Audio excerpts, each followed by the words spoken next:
Thank you, sir. Okay, good afternoon, everyone. I am Aditya Gaur from Savda Batch 2. और मैं आपको बता दूं, मैं अपने बैच में अंडर परफॉर्मर था। मतलब उम्मीद किसी को भी नहीं थी कि मेरा रिकमेंडेशन हो जाएगा। शायद सर को भी सरप्राइज ही हुआ, उसका हो गया, क्योंकि सारे बैच वालों का ऐसा ही था रिएक्शन। क्योंकि जब मैं होटल में पहुंचा, पहले मैंने सर से बात करी थी कि रिकमेंड हो गया सर, तो सर से तो बात हो गई। उसके बाद जब मैंने हॉस्टल वालों को बताया, तो सर जो स्माइल था वो तो मानने को तैयार नहीं था। उसको उसको अपना रिकमेंडेशन उसको अपने रिकमेंडेशन लेटर का मेरे को फोटो भेजना पड़ा, तब उसने बोला भैया हो गया आपका, सच में हो गया। तो ऐसे था। तो पहले जब मैं आपको बताना चाहूंगा कि सावधा में जब मैं आया, उससे पहले मैं कैसा था। 10th क्लास तक आईसीएसई से पढ़ा हूं, लेकिन इंग्लिश कभी बोली नहीं।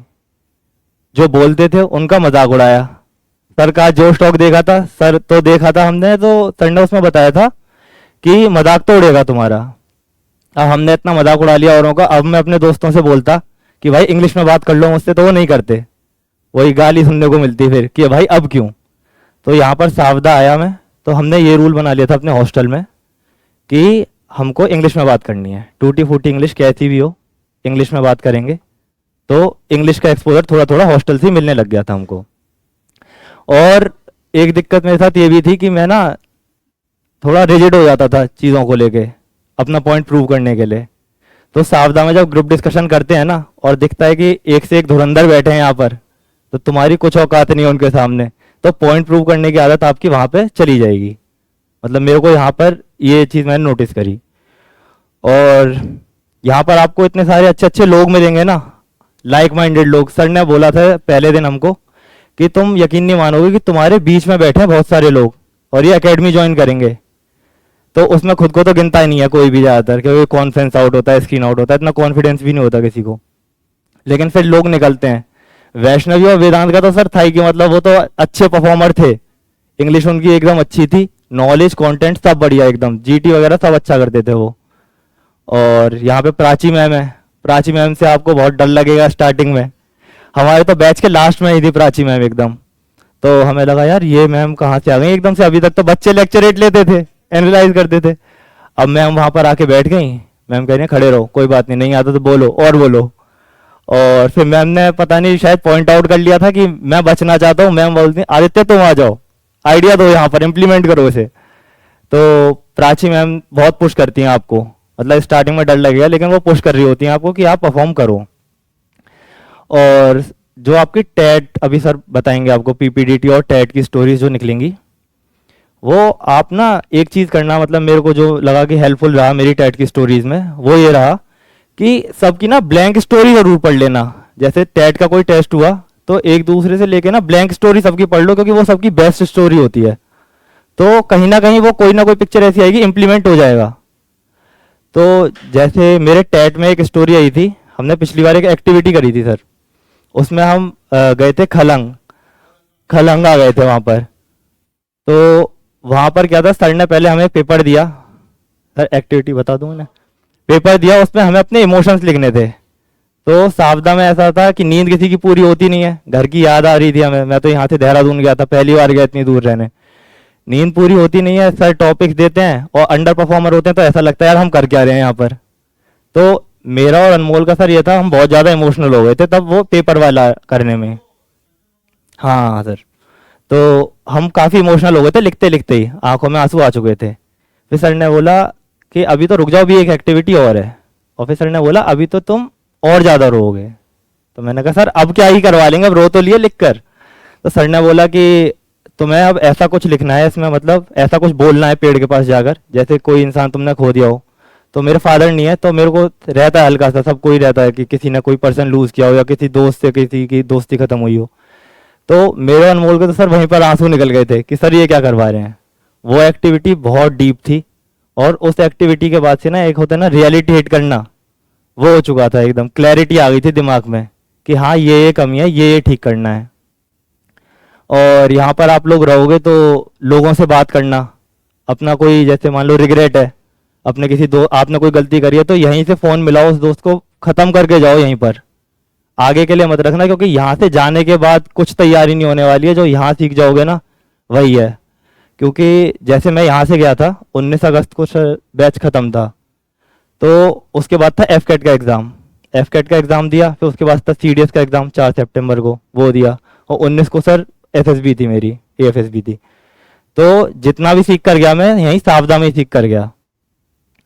और सर एस एस बी का एक्सपीरियंस बता देता हूँ।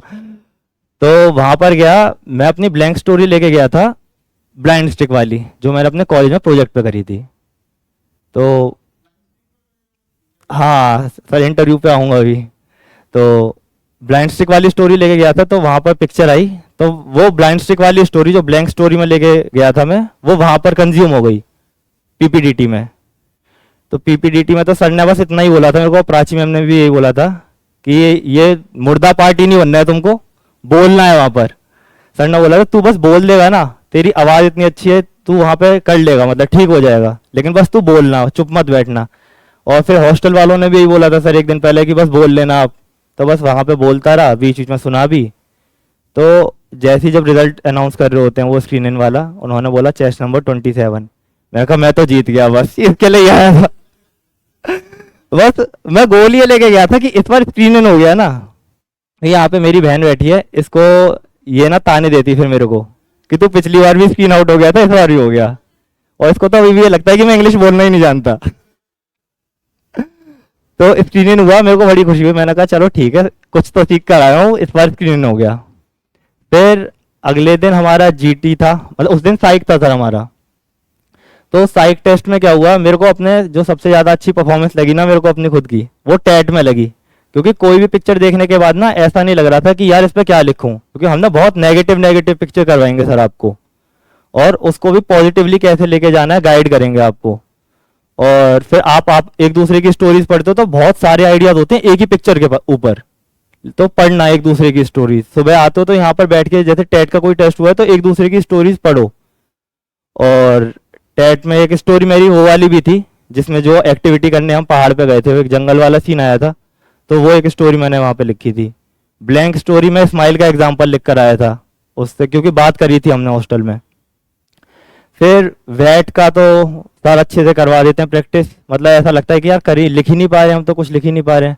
वैट की जितनी प्रैक्टिस हुई यहीं पर हुई थी मेरी, वहाँ घर जाके मैंने कुछ भी प्रैक्टिस नहीं करी थी सर। कुछ 38 समथिंग 39 ऐसी।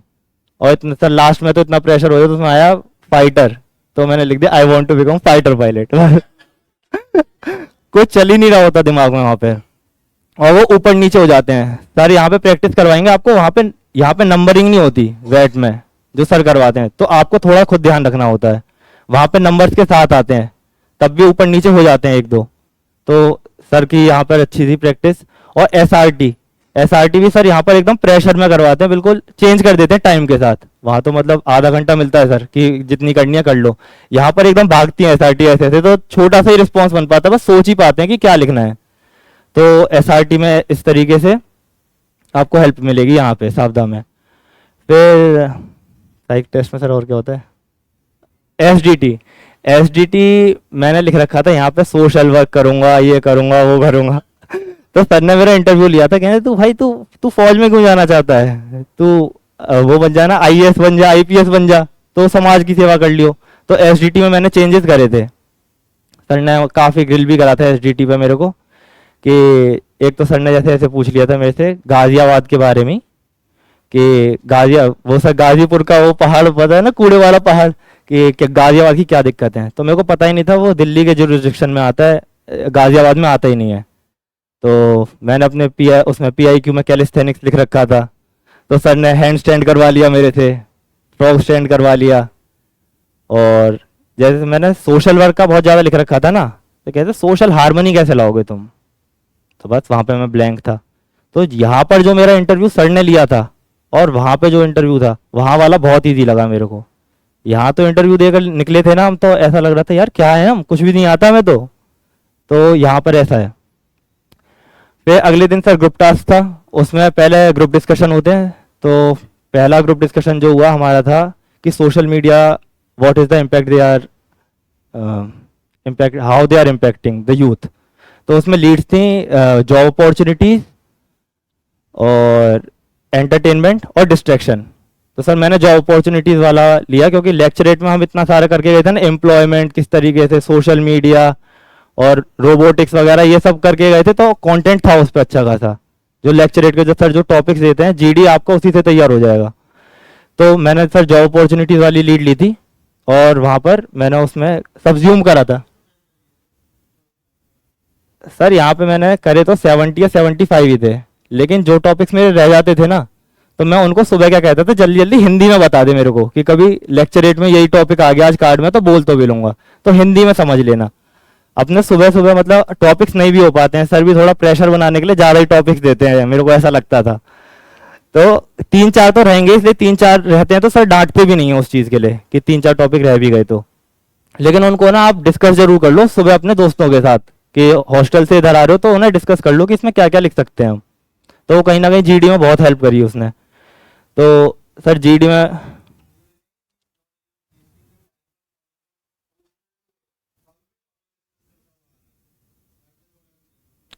कि जैसे बहुत सारी फैक्चुअल चीजें होती है ना, जैसे ईयर हो गया, वो आप अपनी कॉपी से पढ़ते रहोगे याद नहीं रहेगा, लेकिन डिस्कस कर लोगे कि भाई ये 1990 में हुआ था, तो वो याद रह जाता है कि हाँ भाई कैंट वहां से लंच करके आ रहे थे तब उसने बताया था। तो ये हेल्पफुल रहेगा आपका जब डिस्कस करोगे आपस में। और दूसरा वाला जीडी का टॉपिक था, medical services have come under the purview of courts. तो उससे क्या होगा, ट्रांसपेरेंसी रहेगी, क्वालिटी बढ़ेगी। तो उसमें ट्रांसपेरेंसी वाली लीड ली थी। उसमें वहां पर ना देख रहे होते हो आप, यहाँ प्रैक्टिस करके जाओगे जीडी में, कि यहाँ तो मतलब सब अच्छे से बिहेव करते हैं। वहां पे एक लड़का था, वो ऐसे ऐसे हाथ कर करके बिल्कुल मेरे मुंह पे मारे जा रहा था। तो मैंने सोचा, उसको पता नहीं था, मतलब वो आईएएस की तैयारी कर रहा था, तो उसको पता नहीं था जीडी वगैरह कैसे होते हैं। तो उसको मैं बताना ही भूल गया था सर, वो हमारे वहीं का था, अलीगढ़ का ही था वो। तो उससे बातचीत तो हो गई थी, लेकिन उसको बताना भूल गया था। मैं किसी किसी को बता दे रहा था, जैसे सर बताते हैं, बोलते हैं कि हेल्प उसकी करो जिसको चाहिए हो और जो तुमसे पूछे। तो वहां जो पूछ रहे थे उनको ही बता रहा था। मैंने वहां पे ये भी नहीं बताया किसी को कि मैं कोचिंग लेकर आया हूँ या मेरे को ये आता है। वो लास्ट में बताना, ग्रुप टास्क खत्म हो जाए तब। तो और सर वहां पे एक मतलब एक आध तो मतलब आपके ग्रुप में आपको मिलेगा ही ऐसा कोई ना कोई, जो आपको कट करेगा बार बार, जिसको लग जाएगा कि भाई ये ज्यादा बोल रहा है, इसको कट करो। तो वो नहीं बोलने दे रहा था सर मेरे को। उसने ये भी बोला कि let us speak one by one. तो मैं चुप नहीं हुआ तब। फिर बाकी बच्चों ने भी प्रेशर बनाया कि भाई एक एक करके ही बोल लेते हैं। फिर चुप होना पड़ा मेरे को। तो वहां पे फिर चीटीओ सर थे, उन्होंने पुश कर दिया कि भाई ये ग्रुप डिस्कशन है, इसमें एक एक करके नहीं बोल सकते।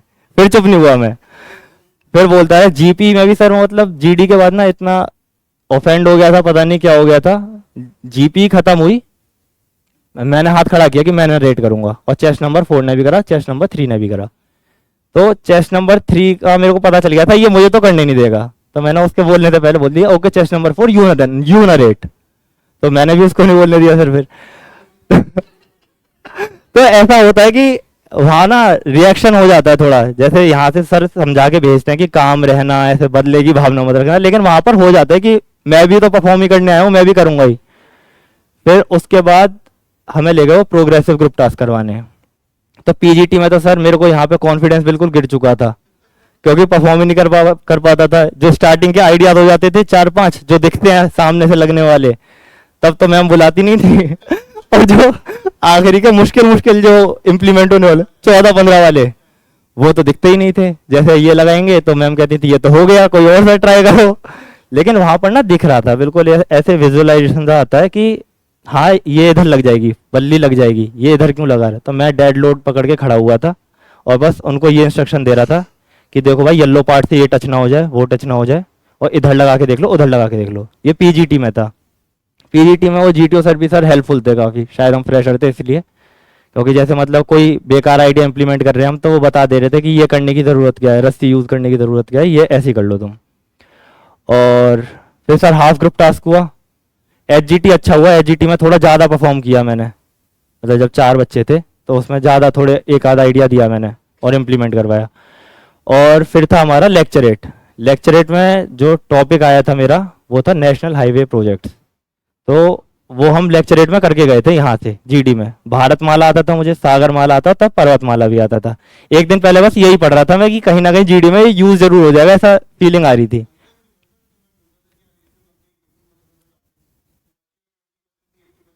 हाँ सर।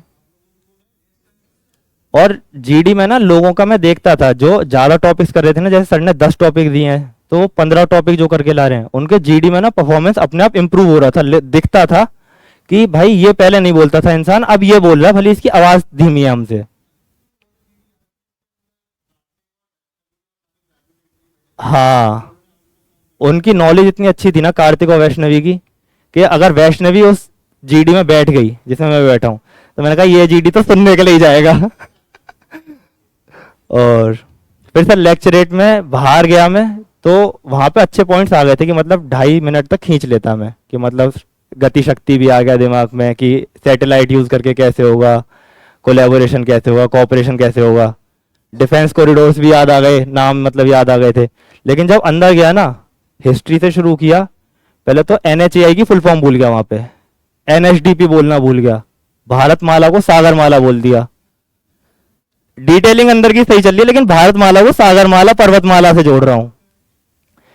फिर वहां खड़ा हो गया, जैसे यहाँ भी, यहाँ आदत हो जाएगी सबको, आपको खड़े होकर फेस करने की क्राउड को। वहां 8 बच्चे थे और सर पहले ही बोलते हैं जीटीओ को तो देखना ही नहीं है, तो 8 बच्चों के सामने कुछ भी नहीं लगता, वो बच्चे में वो कर रहे हाँ बोल बोल बोल। मैंने कहा इसकी तो आदत है हमें खड़े होकर देखने की। और फिर सर वहां में 20 सेकंड तक मैं खड़ा रहा, 2-3 पॉइंट और बोले, फिर मैं बैठ गया, मतलब 20 सेकंड पहले बैठ गया था मैं। फिर ये GTO 1 तो खत्म हो गया सर पहले दूसरा दिन। सर जीपी में, जीपी बहुत इजी सा था। वहां पे ना एक आदमी था बोट वाली, बोट सर्विसेज पे, उसका प्रोफ्यूजली ब्लीडिंग लिखा था, तो सर चेस्ट नंबर 3 उसको फर्स्ट एड दे के सही करवाना चाह रहा था। मैंने कहा नहीं नहीं ये तो नहीं होने दूंगा, इसकी तो प्रैक्टिस करके आए हो। मैंने उसको हॉस्पिटल ही भेजा, ठीक है। और फिर सर वो जो चेस्ट नंबर 4 था ना, वो आईआईटी बॉम्बे से था, तो मैंने नरेशन का भी उसको इसलिए चांस दिया था क्योंकि टाइमिंग वाइमिंग सही कैलकुलेट कर लेगा, वो थोड़ा इंटेलिजेंट होगा ये। क्योंकि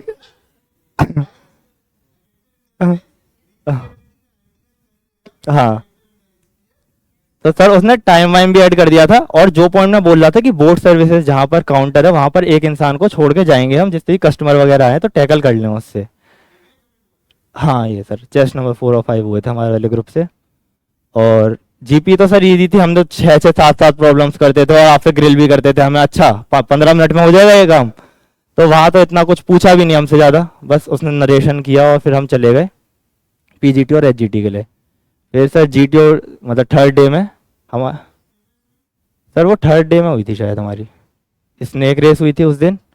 स्नेक रेस में मैंने, सर बच्चे ऐसे प्लानिंग बना रहे भाई ऐसे कर लेंगे वैसे कर लेंगे, मैंने बोला तुम हो फ्रेशर, तुम रिपीटर से नहीं जीत पाओगे, तुम बस ये करना एक दूसरे पे गुस्सा मत करना, और रूल कोई ब्रेक हो तो खुद से सही कर लेना उसको।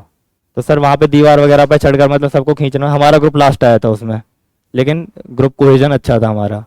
तो वो था स्नेक रेस ऐसे हो गई, उन्होंने मतलब ऐसा लग रहा था कि हमें बराबर लाने के लिए औरों को कितनी पेनल्टी दे रहा है। तो स्नेक रेस हो गई थी। फिर हुआ था हमारा command task. Sir command task में चेस्ट नंबर रैंडमली बुला रहे थे वो, तो 2 बुलाया 3 बुलाया, तो स्टार्टिंग के 4 बार मेरे को ही बुलाया था एज अ सबॉर्डिनेट। वहां पे जाके सर मैं कुछ भी नहीं कर रहा था, जो वो बोल रहा था ना, आपने बोला था कि तू अपनी तरफ से कुछ आइडिया मत देना, जो वो बोले वो करते रहना। बस एक आइडिया मैंने दिया था सर, वो क्या कह रहा था कि यहाँ से तू पकड़ ले और मैं इस पे चल के जाऊंगा इधर से। तो मैंने सर वहां पे बस इतना आइडिया दिया था उसको कि यू विल गेट इंजर्ड, खाली इतना बोला था एज अ सबॉर्डिनेट मैंने, कि ये मत करवा तू गिर जाएगा भाई। हनुमान आइडिया दे रहा था सर वो, तो उसने फिर वो आइडिया तो इम्प्लीमेंट नहीं करा। फिर हाँ सर उन्होंने ये टर्म यूज भी करा था कि हनुमान आइडिया और हनुमान आइडिया, हाँ पीजीटी में यूज करा था सर कि हनुमान आइडिया यूज करोगे तुम यहाँ पर। फिर चेस्ट नंबर मतलब 5वें वाले ने मुझे नहीं बुलाया, फिर सबसे लास्ट में मुझको बुलाया था। तो उसमें सर एक चेस्ट नंबर ऐसा, चेस्ट नंबर 1, वो सीजीएल की प्रिपरेशन कर रहा था, उसको बेचारे को कुछ भी नहीं आता था सीजीएल की, तो मतलब सीडीएस का रिटर्न तो निकल गया उसका, वो स्क्रीन आउट होता आ रहा था। इस बार कॉन्फ्रेंस इन हुआ था, वो स्क्रीन इन हुआ था, तो वो बेचारा ऐसे देख रहा था, उसको किसी ने नहीं बुलाया। तो मैंने कहा तो आइडिया तो इम्प्लीमेंट करवाना, तो मैंने उसको बुला लिया कि चेस्ट नंबर 1 और 4 को बुला लिया मैंने। और फिर कुछ नहीं था, ईजी सा था, मतलब यहाँ पे तो करके गई थी सारे इतने सारे आइडियाज। और उस वाले आइडिया ने सर बहुत हेल्प करी कमांड टास्क में भी मेरे को, लूप बनाने वाले ने, कि लूप सस्पेंड करके सपोर्ट बना देते हैं ना उसका, तो वहां पे जाके पता चल रहा था कि यार मैम जो कहती थी स्टार्टर, सपोर्टर, स्टॉपर, वहां पे जाके दिख रहे थे, यहाँ पे नहीं दिखते थे। मेरे को सच बता रहा हूँ, वो एक तो ऐसा लगता था। हम हॉस्टल में जाके सर ऐसे भी कहते थे कि यार इतने छोटे छोटे ऑब्स्टेकल हैं यार, वहां तो बड़े बड़े होंगे, कैसे होगा वहां पर, लेकिन हो जाता है, वहां पे दिखता है कि किधर लगा के क्या होगा। फिर सर चेस्ट नंबर 4 जो था उसने भी मेरे को बुलाया था, लेकिन फिर उसने बाद में बताया मेरे को कि मैंने तेरा नाम लिया था, लेकिन उन्होंने बोल दिया कि चेस्ट नंबर 5 थक गया है, अब किसी और को बुलाओ। और सर चेस्ट नंबर 3 ने भी मुझको बुलाया, जो ग्रुप डिस्कशन में चिढ़ रखा था थोड़ा, उसने भी मेरे को बुलाया।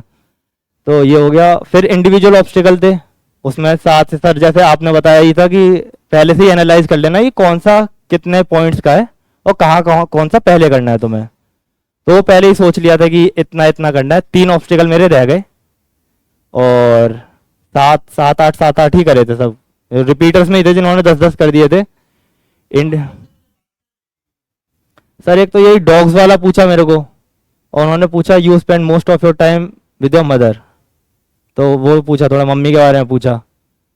और फिर ये पूछा कि कुत्तों कौन से ऑर्गेनाइजेशन से जुड़ रखे हो, तो बताया इंडिविजुअली करते हैं हम। तो यही सब क्वेश्चन पूछे और फिर वो ही भेज दिया था। और फिर सर इंडिविजुअल ऑब्स्टिकल के बाद क्या था हमारा, हो गया था सर फिर जीटी। फाइनल ग्रुप टास्क में तो सर इतने सारे आइडियाज आ गए थे ना, मैं चढ़ गया था उसके ऊपर, सारे आइडियाज इंप्लीमेंट करे। फिर तो सभी को आइडियाज आ रखे होते हैं, फाइनल ग्रुप टास्क तक ऐसा हो जाता है कि सबको दिखना लग जाता है कि कौन सा आइडिया इंप्लीमेंट होगा इधर। तो वहां भी एक लड़के ने डेड लोड किया था, वो नीचे रख दिया सर। फिर उसको टोका मैंने कि इसको नीचे नहीं रखना, फ्रेजाइल आइटम है, हमें इंस्ट्रक्शंस दिए गए हैं। तो एफजीटी हो गया, एफजीटी में भी वही सर, स्लिप ना हो बल्ली, उससे बहुत सारे पार हो गए थे ऐसे ऑब्स्टिकल्स। फिर था इंटरव्यू, उसके अगले दिन इंटरव्यू था। इंटरव्यू में तो ऐसा लगा, पहले नर्वस हो गया था सर थोड़ा सा, जाने से पहले ना। वेट करने में तो कुछ भी दिक्कत ही नहीं हुई, यहाँ पे सर ने एक दिन पूरा वेट करवाया था मेरे को, वेट खाली वेट के बोला था इंटरव्यू होगा, 6 बजे तक वेट करवाया। उसके अगले दिन भी 5:30 बजे तक वेट करवाया। और सर जब हमारे यहाँ पे इंटरव्यू लेते थे ना, तो सर पहले स्टडी करते थे अच्छे से इंसान को, और पता नहीं सर को कैसे पता चल जाता था कि ये क्या पढ़ रहा है, वो तो पूछेंगे ही नहीं। जैसे सबसे सर ने रैंक स्ट्रक्चर पूछा, प्लेन्स के बारे में पूछा, मेरे से कुछ नहीं पूछा, मेरे को कॉलेज के प्रोजेक्ट भी उधेड़ दिया सर ने कि कैसे कितने क्या कॉस्ट ये वो। तो पीआईक्यू को अच्छे से एनालाइज करो आप अपने, एक एक पीआईक्यू की हर एक लाइन से ना, पीआईक्यू और एसडीटी की 3 3 4 4 सवाल बनाओ कि ये पूछ लिया तो क्या आंसर दूंगा, ये पूछ लिया तो क्या आंसर दूंगा। और एयरफोर्स वालों का तो सर ने बताया था कि फैमिली से ज्यादा पूछेंगे वो, तो फैमिली पे ही चला मेरा इंटरव्यू, ज्यादा फैमिली और फ्रेंड्स पे, कि तुम्हारे दोस्त क्या दिक्कत देखते हैं तुम्हें, क्या प्रॉब्लम बताते हैं तुम्हारे अंदर।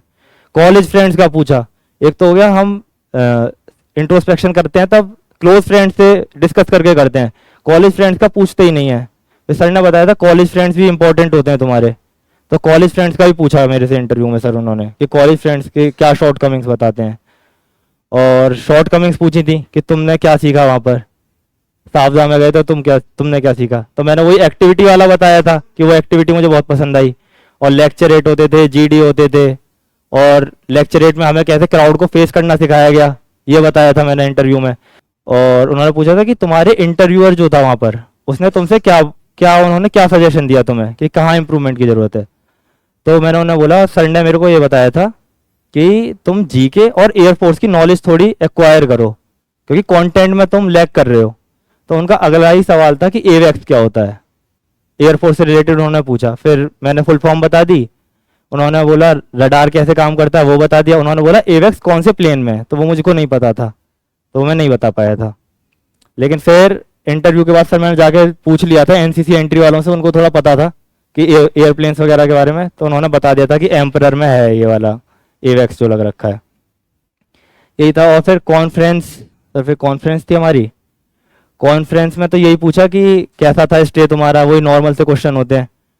और हाँ, कॉन्फ्रेंस से पहले सर एक रात पहले थोड़ा ना लालच आ गया था रिकमेंडेशन का, क्योंकि वही बच्चे ये कर रहे होते हैं कि भाई तेरे को कमांड टास्क में 5 लोगों ने बुलाया है, तेरा ये है, तू इतने एसआरटी करके आया है, तो तेरा रिकमेंडेशन पक्का है, बैट लगा ले भाई, 1000 की लगा ले, ऐसे कर रहे थे बच्चे। तो तब तो मैं ऐसे ही मैं उठ के चला जाता था वैसे वहां से, लेकिन उस दिन बहुत ही ज्यादा करा उन्होंने कॉन्फ्रेंस से एक दिन पहले। तो हल्का सा रात को सर जैसे टाइम से तो सो ही जाते हैं वहां पर, रात को आंख खुली ना, थोड़ा सा ऐसा लग रहा था यार कल क्या होगा कल क्या होगा।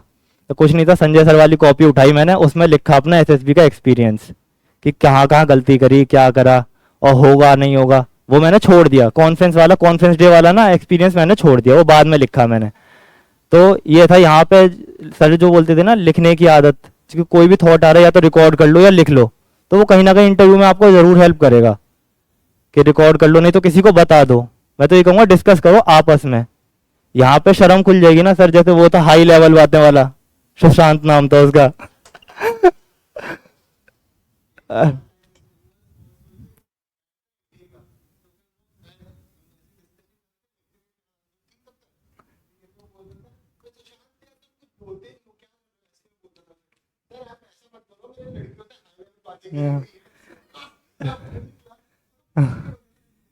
नहीं वो खुला, पता है किस इंसिडेंट की बात था, तब प्राची मैम नहीं थी सर, उसका इंटरव्यू हुआ था। तो उसने अपनी वीकनेस में बताया कि मैं लड़कियों से बात नहीं कर पाता हूँ। तो सर ने 2 लड़कियां बुला ली अपनी कोचिंग से ही, और सर ने बोला तुम्हें एक को इनमें से डेट पे लेके जाना है और एक को मना करना है, तुम बताओ कैसे करोगे। वैष्णवी और नंदिनी को बुलाया था सर आपने। तो उसके बाद से ना, जब उसने ये इंसिडेंट सबके साथ शेयर कर लिया ना, वो इतना खुल गया ना, वो जब चाहे तब बात कर लेता था खुल के, अच्छे से बात करता था, वो बहुत ज्यादा खुल गया था इंसान। तो यहाँ भी हॉस्टल में ना आप एक दूसरे को पुश करना कि भाई तू बोलता क्यों नहीं है, बोलो। जो इनसिक्योरिटीज है ना, बात करो, रो हॉस्टल में बैठ के। मैं और अनमोल सर, मेरा किचन वाला रूम था, वहां पे बैठ के ना ऐसे रोते थे, बात करते थे घर की दिक्कतों के बारे में, और फिर बोलते थे होता है भाई होता है। तो हाँ, पर वो उसको, उसके लिए वो ट्रिगर पॉइंट हो गया था तैयारी करना। और यहाँ पर जो मैंने यहाँ पर आके एक गलती करी ना, आप लोग मत करना यहाँ पे ना, शर्म मत करना बिल्कुल भी कि मजाक उड़ जाएगा। या लड़कों को होता है, जैसे लड़कियों की इंग्लिश तो अच्छी होती है, लड़कों को होता है थोड़ा सा यार कि मैं बोलूंगा अटक जाऊंगा।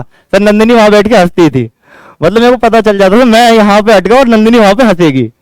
तो ये शर्म मत करना, यहाँ पर आओ बिल्कुल बेशरम होके जाओ, बिल्कुल खड़े होके जाओ 3 मिनट तक, जितना आ रहा है बोलो, नहीं आ रहा हिंदी में बोल लो। सर तो इतनी भी लिबर्टी देते हैं कि अगर नहीं आ रहा तो हिंदी में पॉइंट दो।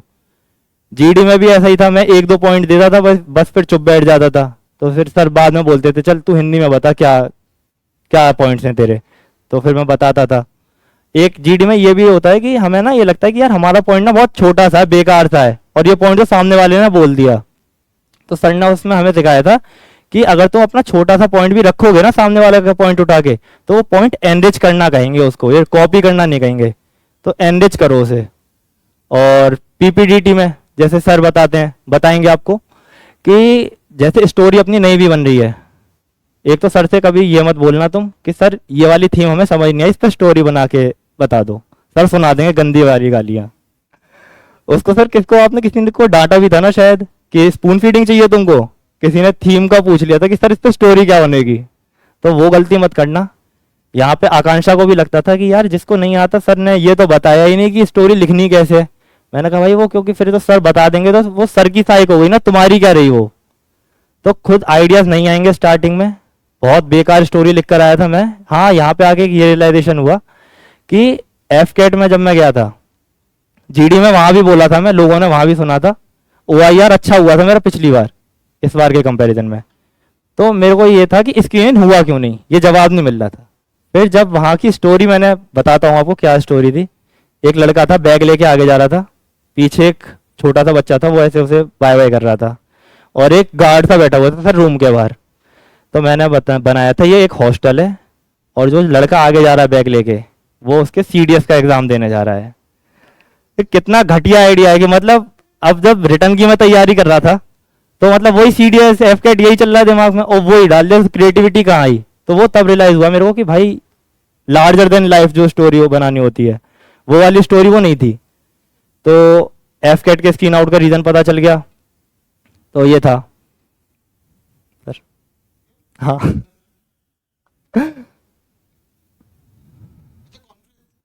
हाँ सर, कॉन्फ्रेंस में मेरे से ये पूछा उन्होंने कि हाउ वाज योर स्टे और are there any improvements you would like to suggest. तो सर वहाँ पे वॉलीबॉल खेला था मैं, तो मैंने उन्हें बोला कि वॉलीबॉल क्या बार बार डिफ्लेट हो जा रही थी। तो मैंने वो सजेशन दिया कि वॉलीबॉल डिफ्लेट हो जा रही है तो एक अच्छी बॉल होनी चाहिए।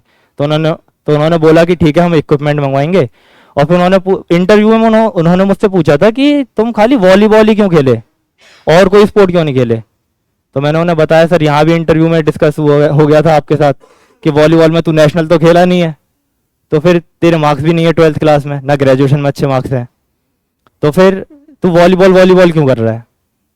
तो वहाँ पे कॉन्फ्रेंस में मैंने बताया था कि मतलब नेशनल खेलने का मन था, लेकिन अपॉर्चुनिटी नहीं मिल पाई मेरे को। तो कॉन्फ्रेंस भी में उन्होंने मुझसे पूछा कि कौन कौन से गेम खेले यहाँ पर, तो मैंने उन्हें बोला क्रिकेट और बैडमिंटन के अलावा सारे गेम खेले। तो बस कॉन्फ्रेंस इतनी थी मेरी, इतनी ही चली, और फिर उन्होंने बोला ठीक है जाओ, दैट्स इट।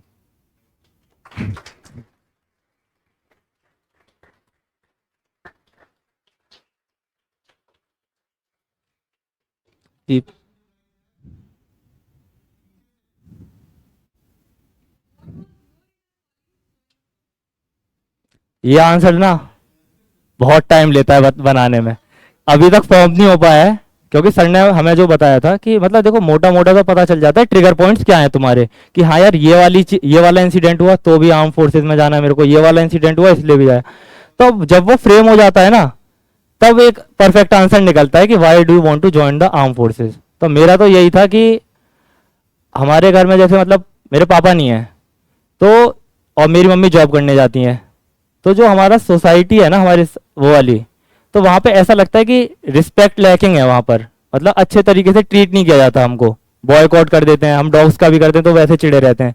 तो एक रीज़न ये भी था, और एक था कि कॉर्पोरेट लाइफस्टाइल मेरे को अच्छा नहीं लगता, कंप्यूटर के आगे बैठे रहो, तो वो था।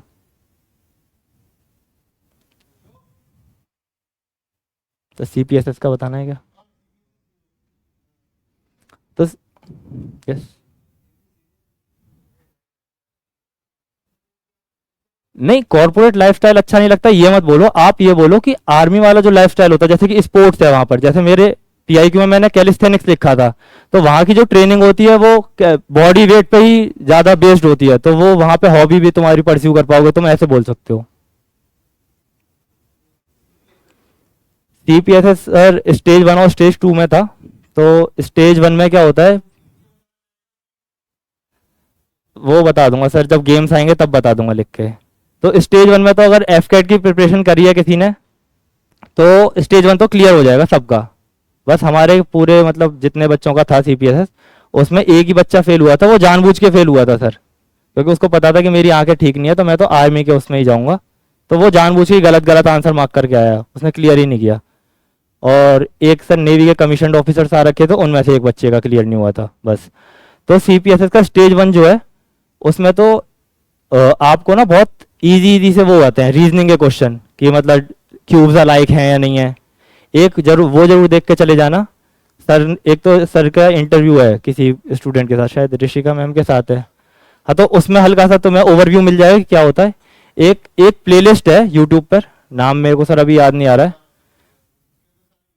उसमें सारे गेम्स दिखा रखे हैं, तो उसमें जो एरोप्लेन वाला है ना उसके जो मीटर समझा रखे हैं, एक बार वो समझ के चले जाना, तो सीपीएसएस में बहुत हेल्प मिलेगी वहां से।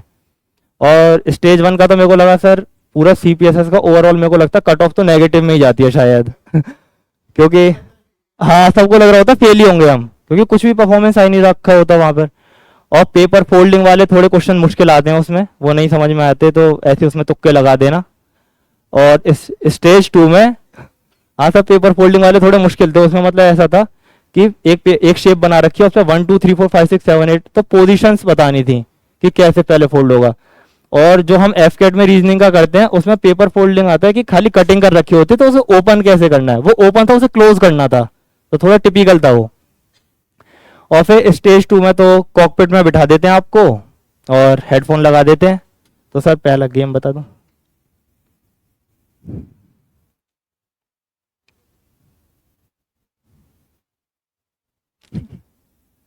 तो पहला गेम होता है कि एक डॉट सा होता है, उस वो ना मूव करता रहता है इधर उधर, और 3 ब्लॉक्स होते हैं अलग अलग कलर के, ये वाला ग्रीन कलर का होगा, ये वाला रेड कलर का होगा, और ये वाला मान लो ब्लैक कलर का होगा।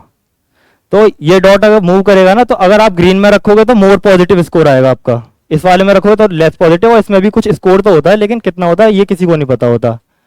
और आपको हेडफोन लगा होता है, उन्होंने बता रखा होता है कि अगर बीप आएगी कान में तो आपको एक बटन प्रेस करना होता है जॉयस्टिक पे, और यहाँ पर स्क्रीन जैसे ये स्क्रीन है ना, और यहाँ पर वो चल रहा है डॉट, तो यहाँ पर 2 लाइट होती हैं, बटन टाइप के होते हैं, एम्बर कलर और ग्रीन कलर की। तो जब एम्बर कलर का जब ग्लो करेगा तो आपको ये बटन भी दबाना होता है, तो ये वाला गेम सर मेरे को सबसे अच्छा लगा, क्योंकि सबसे अच्छा खेला ये मैंने। तो और सेकंड गेम क्या था सर, सेकंड गेम में तो ऐसे डॉट डॉट्स थे बहुत सारे, वो ट्रेस करना होता है, ऐसे ऐसे करके टेढ़े मेढ़े होते हैं, इसको ट्रेस करना होता है। हाँ, और जॉयस्टिक का क्या होता है ना सर, जब ऐसे करते हैं ना तो वो नीचे जाती है, जो हाँ जब आगे करते हैं वो नीचे जाता है, मतलब इन्वर्टेड होता है ये ऊपर नीचे वाला। सेकंड गेम में ट्रेस करने वाला होता है, तो वो हो जाता है। आपको चार चांसेस मिलते हैं उसमें। पहला वाला तो ट्रायल होता है, और बाकी तीन में आपका जो बेस्ट स्कोर बनेगा वो। तो पहले वाले ट्रायल में ना जितनी गलतियां कर सकते हो, ऊपर नीचे ऐसे ऐसे करके जॉयस्टिक को अच्छे से समझ लो कि काम कैसे कर रहा है वो। तो उस वीडियो में ही देखा था मैंने, ट्रायल पर मैंने ऐसे ही वेस्ट करा, कुछ भी स्कोर करने का नहीं, बस ऐसे ही समझ रहा था कि कितनी सेंसिटिविटी कितनी है इसकी।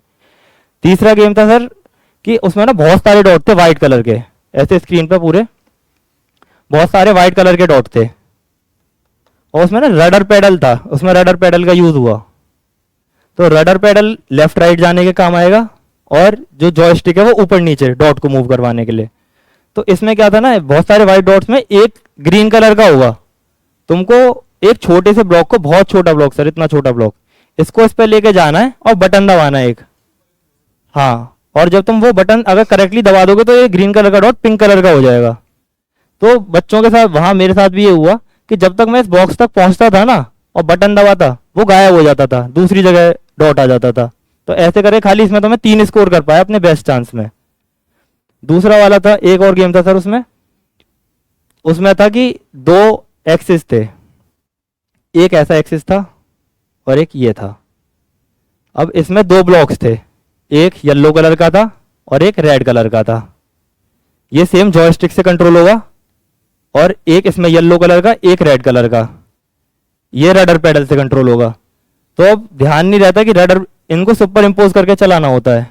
ये रेड वाला ब्लॉक मूव करता रहता है और येलो वाले को आपको कंट्रोल करना होता है। तो जो इस पर ध्यान देते हैं तो ये वाला रह जाता है। तो इसमें मेरे को लगा कार चलानी जिसको आती है उसको उसको इसमें हेल्प मिलेगी, क्योंकि रडर पेडल का थोड़ा वही है, कोऑर्डिनेशन अच्छा रहेगा इसमें। फिर अगला गेम था एक, उसमें ना मेमोरी वाले गेम भी होते हैं थोड़े से सीपीएसएस के स्टेज 2 में। जैसे कि मतलब आपको ब्लॉक लेटर्स दे देंगे FDLM72, ठीक है, ऐसे दे दिया, और फिर आपको पूछेंगे एकदम से दिखा के कि कौन सा उस वाले ग्रुप को नहीं बिलोंग करता, और बहुत जल्दी जल्दी चेंज हो रहा होता है।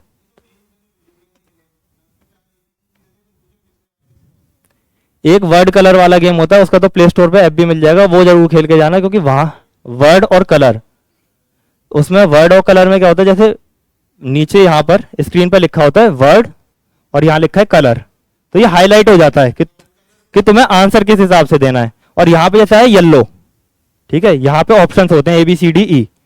तो अगर उसने कलर को हाईलाइट कर रखा है तो ये येलो किस कलर से लिखा हुआ है वो आपको बताना है, और अगर वर्ड लिखा हुआ है तो वर्ड येलो कहाँ पे लिखा हुआ है, कौन से कलर से लिखा हुआ है, वो वाला बटन प्रेस करना है। तो ये अगर प्रैक्टिस नहीं करके जाओगे ना तो वहां पे बहुत कंफ्यूजन हो जाता है। तो मैं तो एक दिन पहले काफी खेल के गया था इस वाले गेम को, प्ले स्टोर पे ऐप है इसका, खेल लेना आप भी। और एक होता है सर वो इमोजी वाला, उसमें ना बहुत बड़ी स्क्रीन होती है ऐसे, आपको स्टार्टिंग में एक ना इमोजी दिखाएंगे, वो मान लो वो ऐसा है,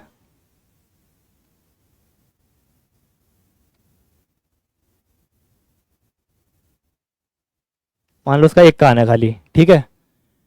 खाली ये ट्रायल वाले में, इसमें सर ट्रायल वाले में मेरे को समझ नहीं आया, ट्रायल में और पहले अटेम्प्ट में भी समझ नहीं आया कि करना क्या है इसमें।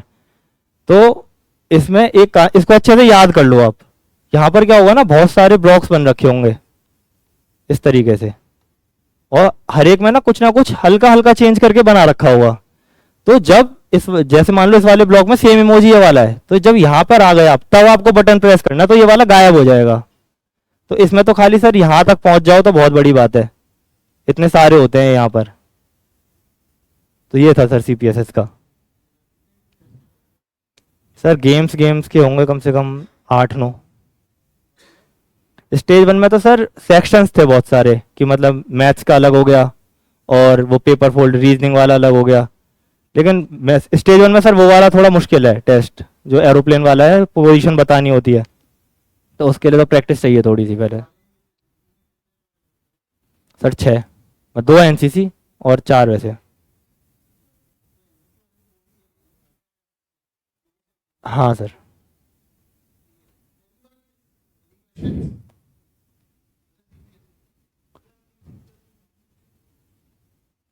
नॉक नीज तो मेरी चेक नहीं हुआ, उल्टा मेरे पता है लेफ्ट पैर में फ्लैट फुट था हल्का सा।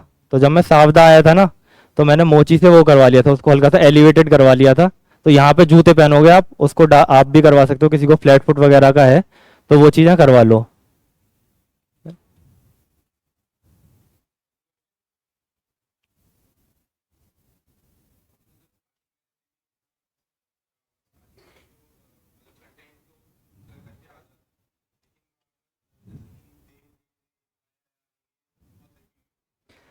तो इसको ना मतलब स्टार्टिंग में अपना एसडीटी अभी भी उठा के देखूं तो बिल्कुल कचरा एसडीटी है वो। मतलब फर्स्ट एसडीटी जो लिखा था ना, सर से मैंने पूछा सर मैं लिखूं क्या, क्योंकि पहली बार में जब सर बोलते हैं एसडीटी लिखो जो अपने बारे में सोचते हो आप बताओ, तो सबसे पहले लगता है यार मैं तो सबसे घटिया इंसान हूँ दुनिया का, कर क्या रहा हूँ मैं।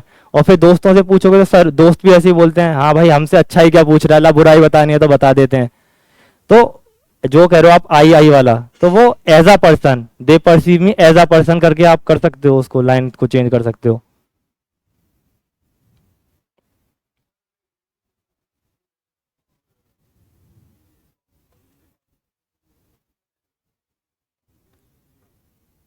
देखो यार सॉलिलोक्वी जो होती है ना, मतलब एक तो आधी तो ऐसी हो जाएगी तुम्हारी जब आपस में बात करोगे।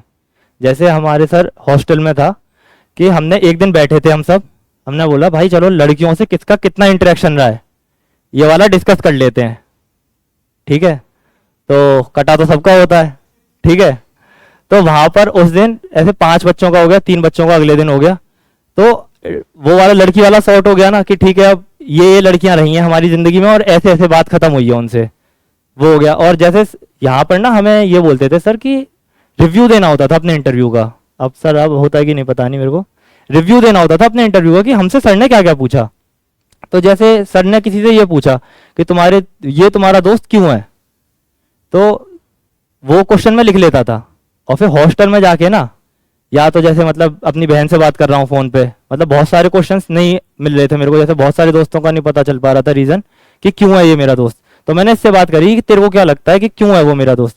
तो किसी से बात करोगे तब पता चलेगा, एकदम से लेटे हो सोचोगे तब याद आ जाएगा, लेकिन सोचना तो पड़ेगा।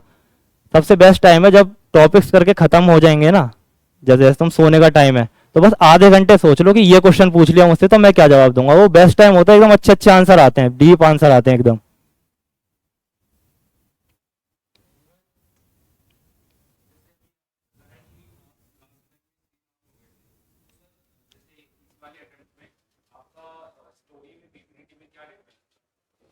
यार बताया ना मैंने पिछली बार स्टोरी क्या लिखी थी, सीडीएस की तैयारी कर रहा है, वो पेपर देने जाता है, क्लियर करता है, आने के बाद पार्टी करते हैं वो, बस। इस बार थी मैंने ब्लाइंड स्टिक को कैसे यूज किया जा सकता है ब्लाइंड पर्सन के लिए, डिटेलिंग अच्छी करी थी उसमें, और मेरे कॉलेज का प्रोजेक्ट वो था, तो स्टोरी अच्छी बनी थी इस बार।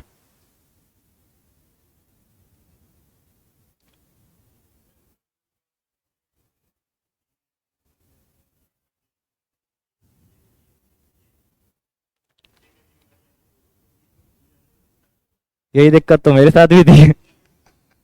लेकिन उसमें ना स्टक हो जाओ ना तो कुछ नहीं है, यहाँ पर अच्छी प्रैक्टिस हो जाएगी। स्टक हो जाओ ना तो खड़े रहो 20 सेकंड तक। यहाँ पे बहुत से लोग ऐसे करते हैं ना, बोल बोल नहीं याद आ रहा होता, वो कहते हैं बोल बोल नहीं याद आ रहा हमें। तो 20 सेकंड तक खड़े रहो, लेकिन बोल के जरूर जाओ। 2-3 पॉइंट ना 20 सेकंड खड़े होने के बाद बोल के जरूर जाओ, और 3 मिनट खड़े होके जाना है यहाँ पर। तो प्राची मैम ध्यान रखती है वैसे इस बात का।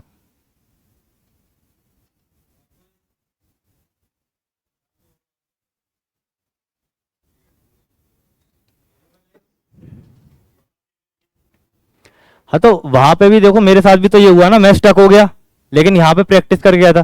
सर ने मेरे को जब पहली बार लेक्चर एट सर ने मेरा लिया था, तो सर ने बोला कंटेंट की तेरे पास कमी है, बॉडी लैंग्वेज ठीक है, कॉन्फिडेंस ठीक है, कंटेंट पे काम करना है। अब वहां पर मान लो तुम्हारा कंटेंट तुम लैक कर भी रहे हो कि तुम्हें वो टॉपिक नहीं आता, लेकिन बॉडी लैंग्वेज अच्छी रही, तुम लोगों को फेस कर रहे हो, तो वो एक अच्छा इंपैक्ट डालेगा जीटीओ के ऊपर। कि तुम क्राउड को तो कुछ नहीं दिखा रहा, अगर तुम्हारी नॉलेज नहीं दिखा रहा, ये तो दिखा ही रहा है कि क्राउड को फेस कर सकते हो तुम।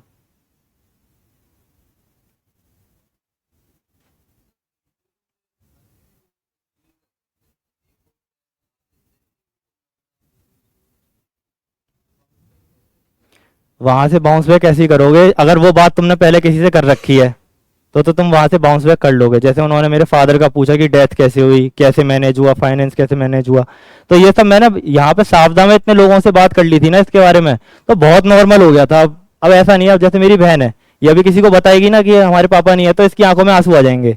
ये अभी इतनी सॉर्टेड नहीं है उस मामले में ये। लेकिन यहाँ पे सावधान में इतनी बार बात करी थी ना मैंने, मैं इससे बोलता भी था कि लड़कियों से डीप बातें किया कर, तू जो इनसिक्योरिटी है उसके ऊपर बातें किया कर, कभी बिट्रे हुआ है उसके ऊपर बात करो, जिससे कि वहां पर जाके तुम्हें इमोशनल ना हो जाओ। सर ने बोला ही था ये तो हमें कि इमोशनल नहीं होना है वहां पर।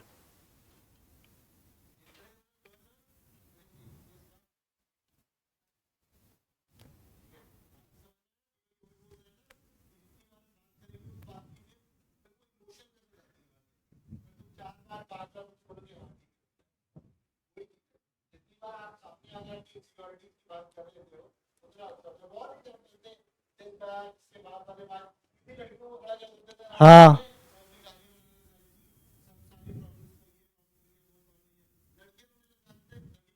रवीश को तो सर ने ना डांटा था, और अभी तो मैं टर्म यूज नहीं कर सकता यहाँ पर कि सर ने उसको डांटा, और फिर सर ने हमको भी डांटा कि तुम ये प्रोड्यूस कर रहे हो अपने हॉस्टल में।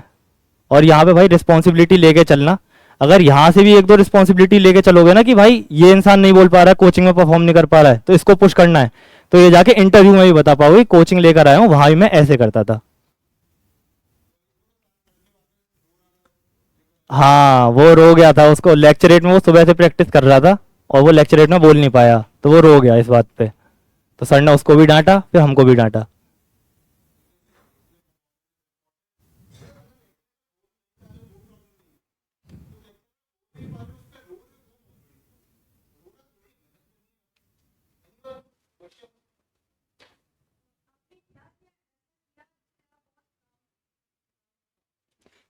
देखो, यहाँ से आप करके जाओगे ना, तो जब कोई भी चीज़ हो रही है, जैसे मान लो वहां पर कोई आपको बोलने भी नहीं दे रहा है, तो आपको पता होगा कि हाँ यार ये तो होता है। सर बताएंगे, सर एक एक चीज़ बताते हैं कि इंडिविजुअल ऑब्स्टिकल में क्या होगा, कमांड टास्क में कैसे लोग करेंगे कि भाई तू मुझको बुला लियो, मैं तेरे को बुला लूंगा। तो वो सब एकदम नॉर्मल सा लगता है। सर का यही है, कंटेंट वगैरह तो चलो खुद भी कर लोगे, लेकिन सर ना एसएसबी को इतने पार्ट्स में ब्रेक कर देते हैं ना, बता देते हैं तुमको अच्छे से कि वहां पे एग्जैक्टली क्या होने वाला है, और वही होता है। हाँ, वहां पर एक था रिपीटर, सर उसका सीएपीएफ भी क्लियर था, तो पहले मेरे को उसके लिए इज्जत सी आई कि हाँ यार सीएपीएफ रिटर्न भी क्लियर है इसका।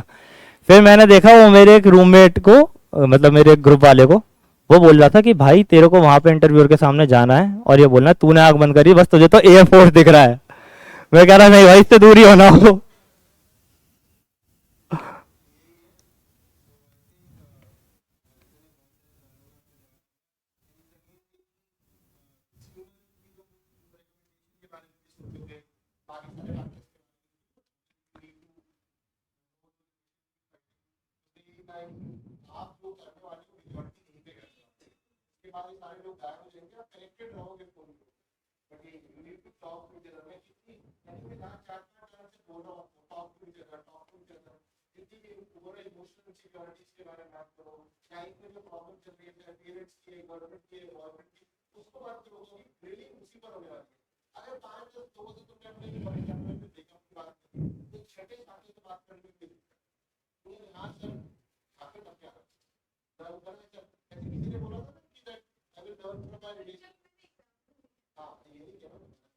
और अपना एसडीटी आप अपने दोस्तों को पकड़ो, अपने हॉस्टल वालों को बोलो भाई इसमें से सवाल पूछ। सर इस्माइल को बहुत, आपसे जब इंटरव्यू करवा के चले गए थे ना मैं और अनमोल, तो अपने हॉस्टल में हम बन गए थे इंटरव्यूअर। और शिवांश जो बोलता नहीं था कुछ भी एकेडमी यहाँ पे क्लास में, वो बन गए थे हमारे जीटीओ सर। वो ये उसको आपने सबसे ज्यादा ये बोला था कि you are wasting my time, तो वो बस ऐसी प्रेशर बनाता था दूसरे के ऊपर, you are wasting our time, you are wasting our time.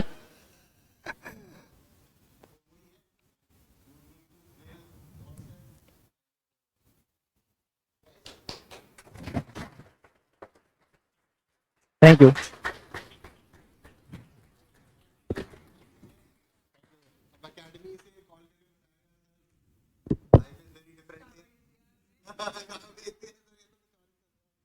है, तो अभी एकेडमी के अंदर बाय द टाइम ही ज्वाइन सेकंड और थर्ड टर्म में ऑलरेडी स्टूडेंट्स हैं, स्वप्निल काफी सारे अफसर भी बन गए, तो होपफुली इसको इसका बन चाहा फाइटर प्लेइंग मिले, and all the best from our side. चलो बाय बाय।